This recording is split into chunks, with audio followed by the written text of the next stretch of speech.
ஹல்லேலூயா. ஆண்டவருடைய அன்பு, அந்த நேசம்.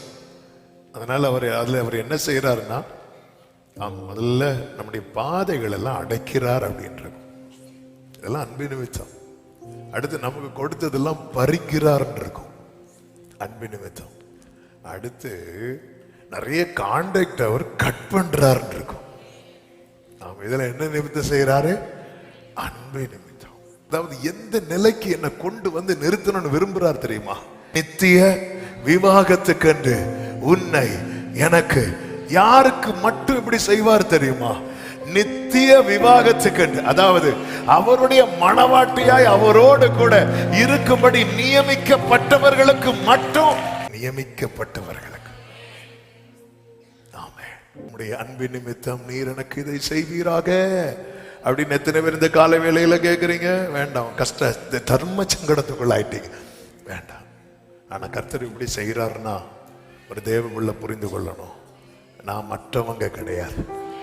நான் கல்யாண வீட்டுல சாப்பிட்டுட்டு போக வந்த ஆளு கிடையாது. நான் தான் கல்யாண வீட்டுல மெயின் ஆள். ஆமென் சொல்லுங்க பார்க்கலாம். ஹல்லேலூயா. எங்கேயாவது கல்யாண வீட்டுல கல்யாணம் முடிஞ்சு முதல் பந்திக்கு முந்தி அடிக்கிறதுல மணமகன் கோட்டெல்லாம் கலத்தி போட்டு ஓடி போயிருக்க பார்த்துருக்கு? இல்ல இல்ல. நம்ம வந்து விருந்து கலைக்கப்பட்டவங்க கிடையாது. நம்மளை வச்சுதான் விருந்தே இருக்கு.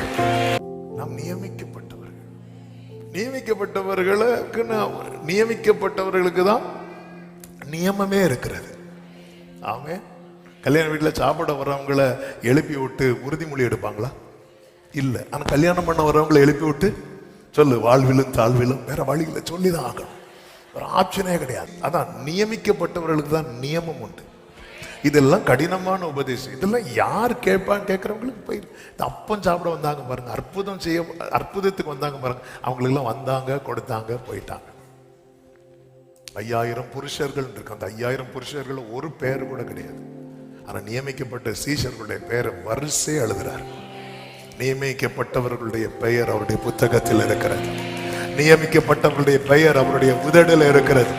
நியமிக்கப்பட்டவர்களுடைய பெயர் அவருடைய உள்ளத்தில் இருக்கிறது. ஆமென் சொல்லுங்க பார்க்கலாம்.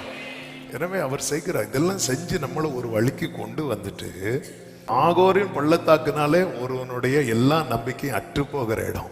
ஆனா கர்த்தரோடு தொடர்பில் இருக்கிறவனுக்கு அங்க ஒரு புதிய நம்பிக்கை பிறக்கும்.